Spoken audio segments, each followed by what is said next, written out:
4 साल पहले अमेरिका में रहने वाले राजनीतिक शास्त्री मिलन वैष्णव ने एक किताब लिखी थी, when crime page money and muscle in Indian politics. इस किताब का नाम था। इस किताब में उन्होंने बताया कि कैसे अपराधीकरण राजनीति को बुरी तरीके से प्रभावित करता है। राजनीति का अपराधीकरण पुलिस को प्रभावित करता है, राज्य की संपत्ति का दुरुपयोग बढ़ाता है, कानून व्यवस्था को कमजोर बनाता है, नैतिक मूल्यों को कमजोर करता है, भ्रष्टाचार को सामाजिक मान्यता दिलवाता है और वोट बैंक की राजनीति को बढ़ावा देता है। इसीलिए बार बार कहा जाता है कि राजनीति में अपराधियों की जगह नहीं होनी चाहिए। अब तो उल्टा है, राजनेता अपराधी बन रहे हैं और जो अपराधी हैं घोषित वो राजनीति में आ रहे हैं।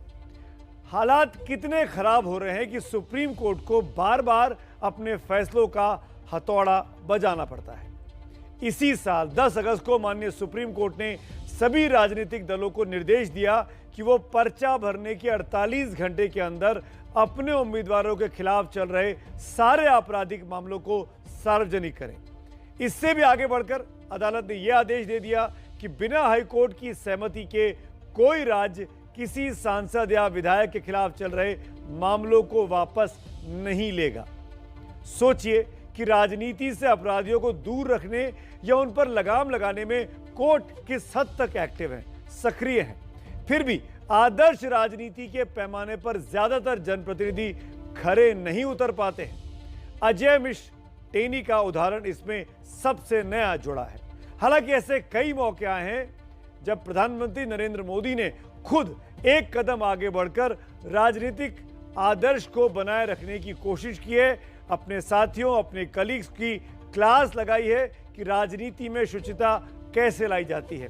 और खुद प्रधानमंत्री मोदी ने बार बार अपने साथियों को कहा है कि राजनीति में रहना है तो मर्यादा में रहना होगा। दिमाग खराब है क्या बे? अरे खबर बंद कर दे, अरे खबर बंद कर दे। ऐसे यही हमारे मीडिया वाले हैं ना, यही उन्होंने एक निर्दोष आदमी के लिए बनाया। अरे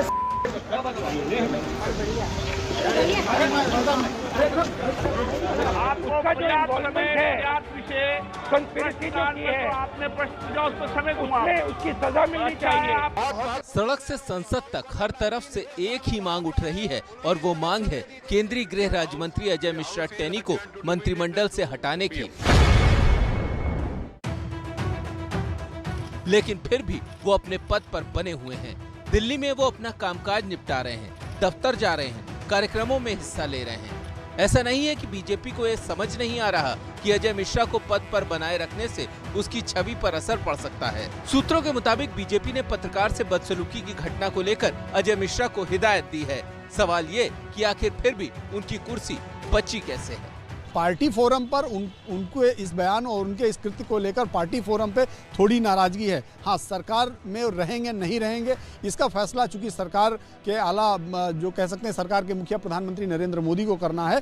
फिलहाल वहां से कोई ऐसी जानकारी नहीं है कि उनको मंत्रिमंडल से हटाया जा रहा है। प्रधानमंत्री नरेंद्र मोदी अपने कड़े फैसलों के लिए मशहूर हैं। पार्टी हो या मंत्री, सार्वजनिक जीवन की मर्यादा रखने की बात वो अक्सर कई बैठकों में कर चुके हैं। आपको याद होगा कि कैलाश विजयवर्गीय के बेटे आकाश विजयवर्गीय की अधिकारी को बल्ले से पीटने वाली घटना। उस समय पीएम ने नसीहत दी थी कि बेटा किसी का भी हो, मनमानी नहीं चलेगी। प्रधानमंत्री की नाराजगी तब भी दिखी थी जब भोपाल से सांसद प्रज्ञा ठाकुर ने गोडसे का गुणगान किया था। उसके बाद एक टीवी इंटरव्यू में प्रधानमंत्री ने उन्हें कभी दिल से माफ न करने की बात कही थी। मीटू मामले में उनके मंत्री एमजे अकबर का नाम आया तो इस्तीफा ले लिया। उन्नाव रेप मामले में कुलदीप सेंगर को पार्टी से निकालने का फैसला हो या फिर कोई और, प्रधानमंत्री ने अपनी पार्टी के नेताओं पर कड़ी कार्रवाई करने में कभी पैर पीछे नहीं हटाए। प्रधानमंत्री हमेशा से सार्वजनिक जीवन में शुचिता के हिमायती रहे हैं। हो सकता है उनके फैसले में देर हो, लेकिन जब भी फैसला होता है उस पर उनकी छाप साफ दिखती है। संवाददाता नीरज पांडे की रिपोर्ट।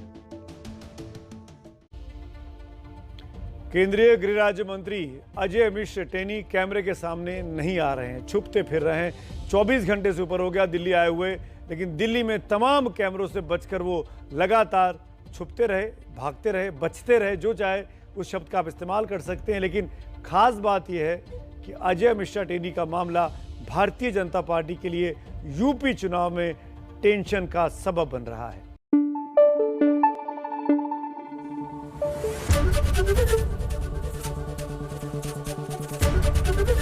एबीपी न्यूज आपको रखे आगे।